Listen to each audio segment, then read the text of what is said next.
there are going to be some people that fail this class. I am sad about that, and I'm sorry if you're one of them that this didn't work for you. But more than that, what I'd like to actually say is, you're welcome. You need to understand, before I go into this, that I struggle with being too empathetic. You've probably seen that all semester. If somebody fails, even because they never showed up to class, never turned in a single thing all semester, it still breaks my heart, and I still want to figure out how I can fix it for you. But the truth is, that's not the kindest thing that I could do for a person. In fact, I think that it actually harms them. I failed a class. It turned out to be one of the most important experiences of my life. I'm going to unpack it and show you how that was. But I actually flashed back to high school first here. In high school, I didn't try very hard.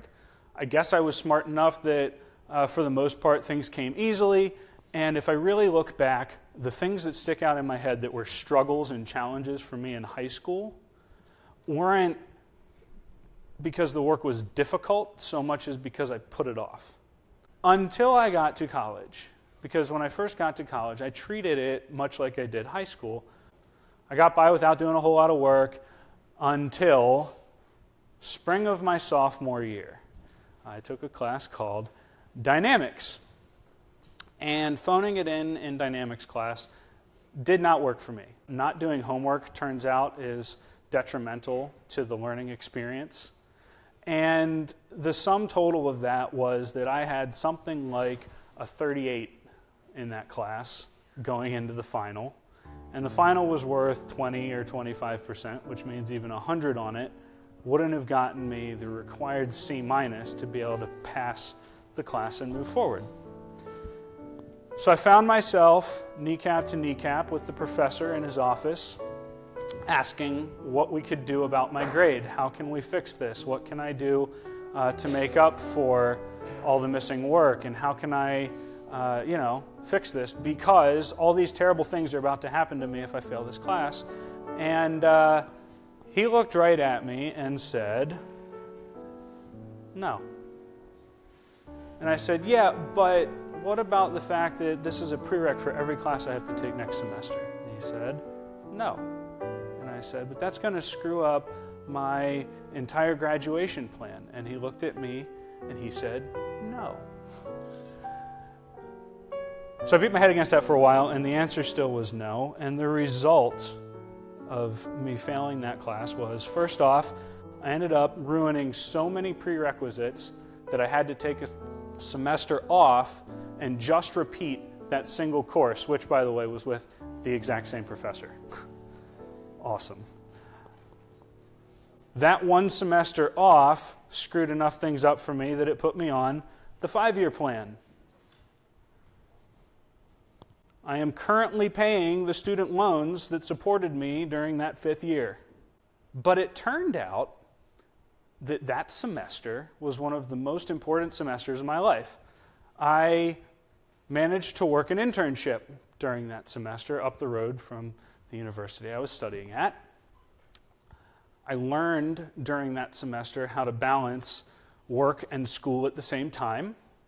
I learned how to wake up early enough that I could go for an hour drive, because that was what my commute was each way. Some neat things that happened. I made friends with somebody who worked there, he and his wife, who now they're one of the longest lasting and dearest relationships in my world, so much so that we get together a lot. In fact, last night we actually live streamed a conversation on my Facebook page just so the world could see it.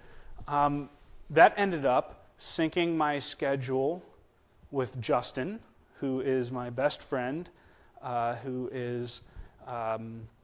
we were best man in each other's weddings, and more importantly, we took every class in college from that semester until graduation together, and worked together, supported each other to get the work done.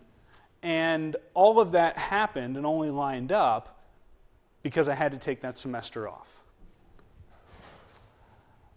I ended up syncing my schedule with a guy named Chris, who later became my roommate because we were both there longer than we wanted to be. And a year later from there, Chris introduced me to my wife. All of these things that have aligned in my life run back to that moment in that professor's office where he said no.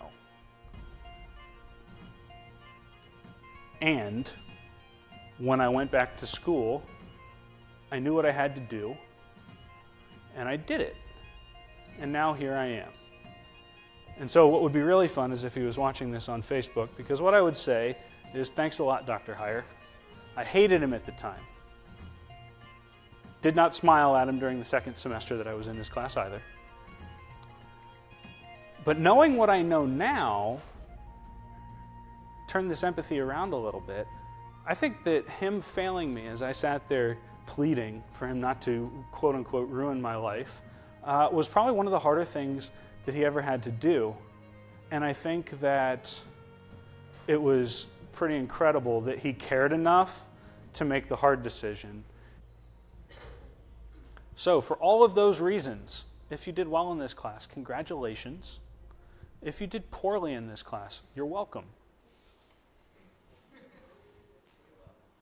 You are judged so harshly sometimes.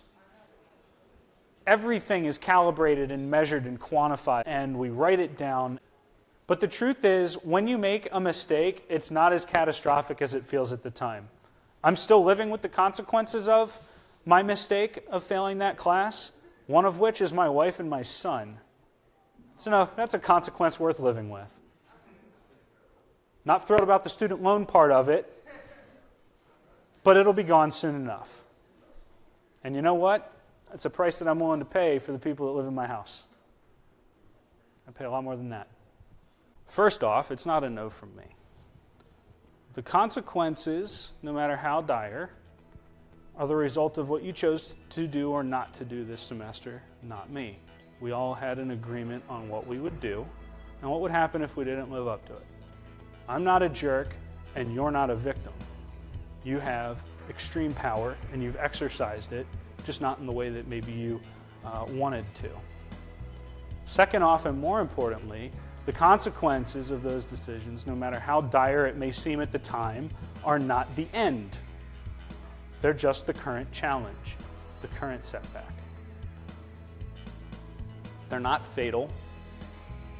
You can push through this, and you can learn from them.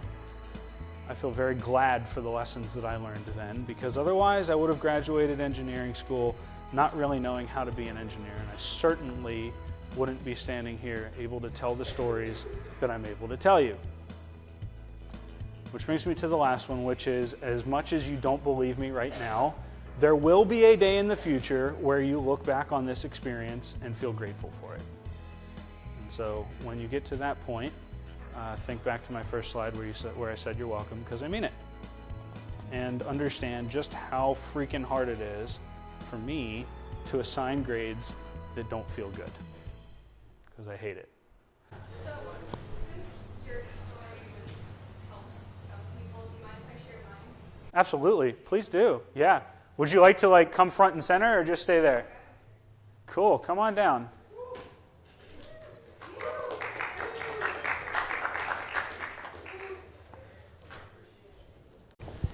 those of you who don't know me, my name's Sam. I'm 23 years old, so this is my second shot at college. I was an engineering student at the University of Pittsburgh right out of high school. First semester went fine. Second semester did not. I had some personal things happen, personal tragedies, things like that. Essentially, I fell apart and stopped going to classes and went to one of my 5 finals. So I know what it's like to fail. I know what it's like to feel helpless. I didn't get out of bed for a whole month after coming home from Pitt. I didn't know what I wanted to do. And it took me, gosh, what's 2017, almost 2018?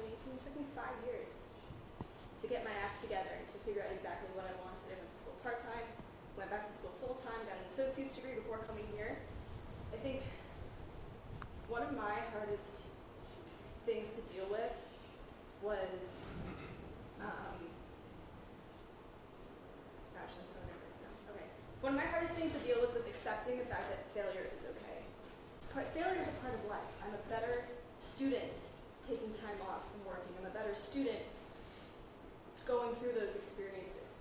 You know, in high school, getting into an engineering program, one of the best in the country, you're a smart kid, but then you go in there and you're like, oh crap, I don't know any of this stuff, and then you start feeling bad about yourself and questioning whether it's the right career path. It's okay. You're not in this program because you know everything. You're in this program because you're going to learn. And you're not going to be able to, I know from experience, do it by yourself. So collaborating, asking for help, changing that now, this time around, has flipped my whole world into a more positive direction. So I mean, it's not just him. Like everybody goes through that, and it's all right. Like I'm a better person, better student. I'm happier now.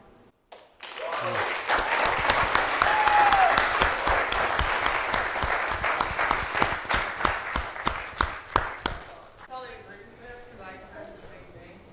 But you have to remember that you have to go at your own pace and don't compare yourself to others. So I have friends that are graduating this year, yet I'm still in college. So don't try to compare yourself to other people. Their struggle is this and how their struggle is different from them. So don't look like, oh damn, I'm way behind in this major. Everyone is passing. Just try to actually learn instead of taking easy A's and go just to graduate. Try to learn the material. Don't compare yourself to them. My business, the reason that I come to work, is to help you find your passion and execute it. You are good at something, and you will absolutely be amazing at something. You just have to find that something that lights you up enough that you lose sleep over it in a good way. These are the people that win. And the reason they win isn't because they're smarter than you. They're not. I'm not. It's not because they were brilliant and already knew the material. Changing majors won't fix that issue. Not until you change into something that actually lights you up. Because when you do that, try and hold me back. One more time to the people that shared here at the end, that was completely unprompted, by the way. We didn't have some arrangement, and I just want to say thank you. That was incredible.